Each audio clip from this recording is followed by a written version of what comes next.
Andre and we're counting down to the 10th anniversary of student shows.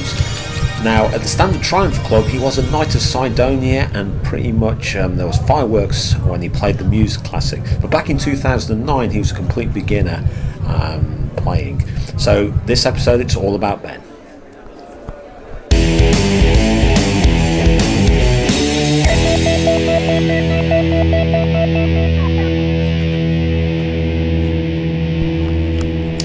After that very first show, I remember speaking to Ben's dad on the phone.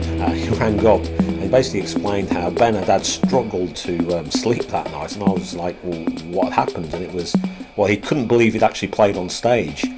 And that's when I kind of started to realise that this was a real big deal for people. I mean, it'd been some time since I'd made my stage debut, so I'd kind of lost track of that. But literally, it does transform people in terms of what they think is actually possible for them. I mean, that's one of the reasons we've got the heartbeat and the fireworks going off, because literally that moment before people do start, there is that hesitation, there's that dread. But here's what happens. It's the magic of what I call musical myelinization. In his book, The Talent Code, Daniel Coyle talks about if you do certain things in the right specific way and you do the practice, these things become second nature. I mean, from a neuroscience standpoint, what happens is when you do really engage with these practices, these things actually get installed not just in the prefrontal cortex, that's a big part of the brain, but this goes into what's called the basal ganglia, so it does literally become like habit. So on the one hand, yes, you'll see in the clip that Ben was a little bit nervous, particularly when Brian and Ant did actually ask him to start off the song. You have to remember, there were no workshops back in these days, and actually there hadn't been any lessons for a little while. I'll go into the details on why that was another time. But you know, he was a little bit nervous, but he pulled it off, and afterwards it was like, wow, you know, there's that unstoppable feeling of, you know, you can take on the world and pretty much do anything. And that's basically what Ben's dad Pete told me when he spoke on the phone. So yeah, that's the real magic of doing live performances, and that's why it's really important that it's the 10th anniversary of student shows coming up in October.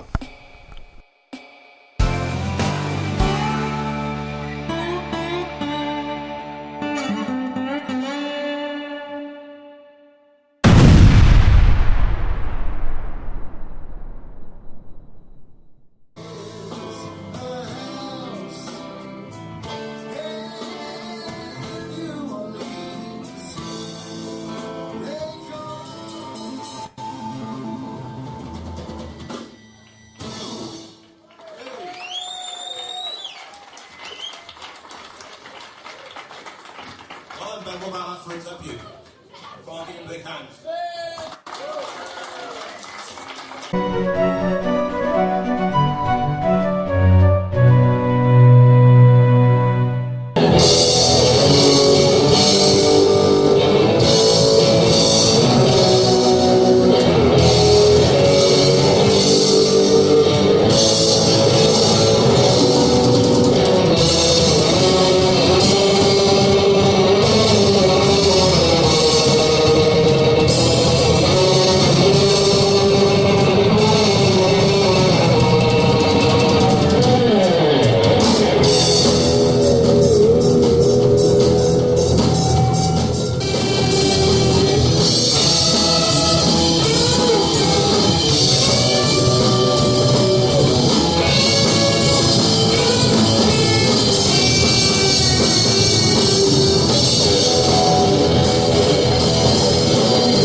So if you shout about David, so 2 years ago they first played on stage for the very first time. Go on, one more time, go David.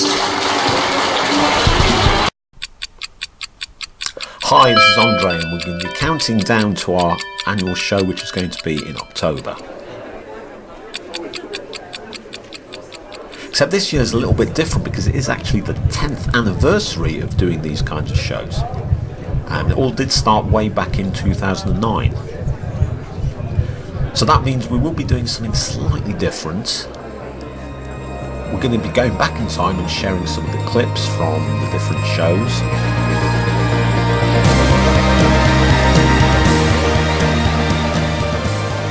Of course, there was the Woodstock 50th anniversary show, which happened earlier this year.